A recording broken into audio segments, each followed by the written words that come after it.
Hello everyone, this is Sam Spade with a new, very exciting, at least for me, tutorial in the Buttons Design in GameMaker Studio 2.3 tutorial series. As you can tell by the title and the blue 2.3 in the corner, this will be the first tutorial where we are actually working in GameMaker Studio 2.3. And the reason for that is because 2.3 is now available to everyone. I was lucky enough to get into the public beta pretty early, so I've had a chance to mess around in it for a little bit. But now everyone should be able to get GameMaker Studio 2.3.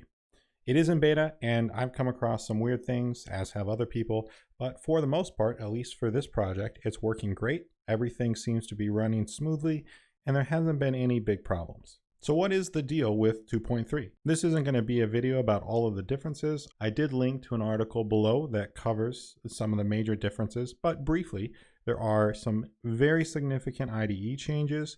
There are some major tool additions such as sequences and animation curves.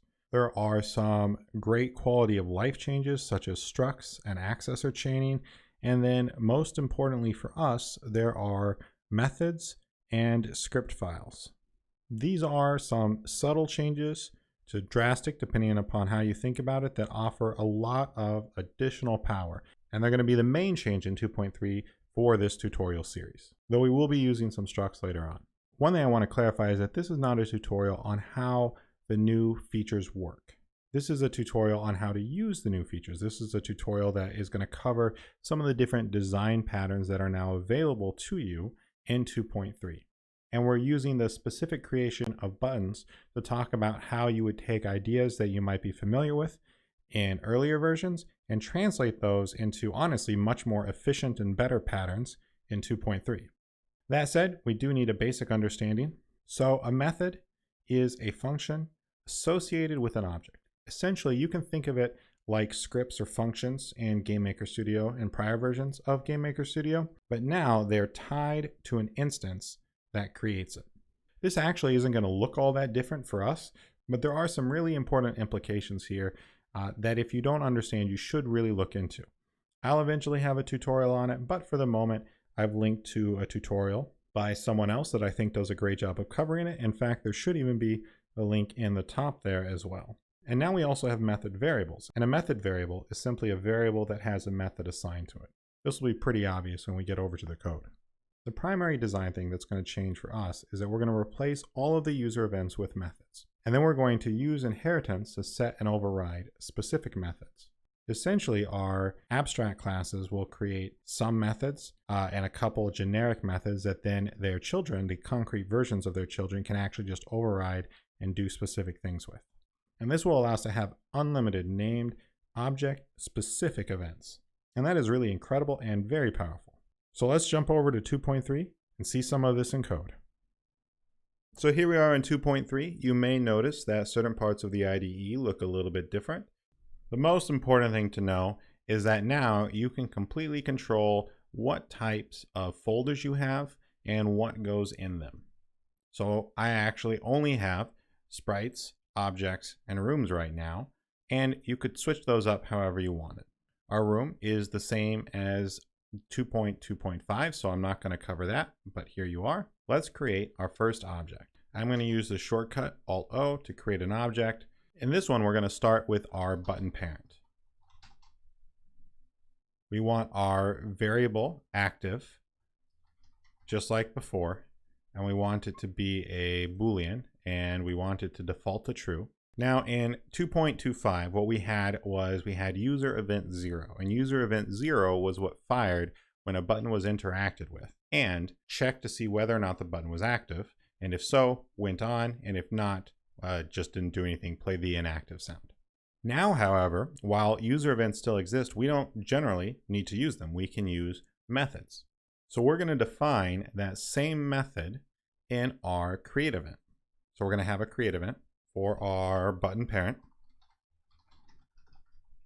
And we're going to have our main interact method. We have interact equals function. And then this is what we used to have in our old event. So this is what we used to have in event user 0, and event user 0 would call event user 1. We don't have to use events though, so we can simply say activate button. And this will be another function that we'll create right down here. We'll just have a default version of it, equals function. And then we'll just say show debug message default button message. There we go. So now our button parent has two functions or two methods. The first method is the main interact method, and we'll grow this method as we go along, just like we did when we were going through 2.25. And then we also have a default activate button method. This method is what we're basically going to override in our children. We'll see an example of that in a moment, but first let's create our tap button parent. Let's come over to objects, create another object, call it tap button parent, make it a child of button parent just like before, and we'll give it the gesture event tap. And all we need to say is interact. So our tap button parent will now call the interact function from our button parent, which, if the button is active, we'll call our activate button. Now we need an actual button, so let's create another object. This will be our object hello world button. We'll give it our sprite. We will make it a child of tap button parent. And now we're again going to do something slightly different. Before we were using user events, but we aren't using user events in 2.3, we're using methods. So we created our methods in our button parent, but now we want to overwrite one of them for the child. So to do that, we're just going to go inherit event. We're going to copy this method. So this method is being created in an event inherited. And now we're simply going to overwrite it. We're going to overwrite it with our show message hello world. Let's put this in the room and test it quickly. All right, I ran it and I found a spelling error. You probably already caught it. That's not activate button, that's activate button. Let's run this one more time. Okay, click hello world. Everything works just like before. And to review the way it works, what we have is we have our button parent. Our button parent has two methods, the interact method and the activate button method. Then we have our tap button parent. Our tap button controls how we interact with a button. So when it receives the tap gesture, which is for Windows and a mouse, quickly clicking the button, it fires the interact event. The interact event then fires the activate button event. And we are simply, in our hello world button, our concrete button, we're simply overriding the default activate button method with our own specific activate button method. And that fires when we click on it. I'm going to quickly create the other two buttons here, just so that our project is similar to the one we were working with.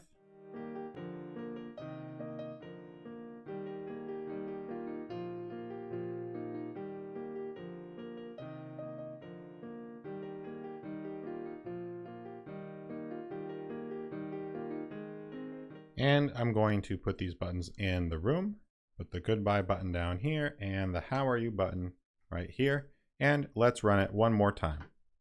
So we have our three buttons, hello world, how are you, goodbye, everything works.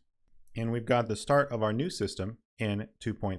Hopefully you can already see the advantages of working in 2.3 and how methods make a lot of this code much simpler. Now we have named methods instead of these generic event user 0, event user 1. And as we start making more complex buttons, we'll see how this will also allow us to change our code and maintain our code a little bit easier.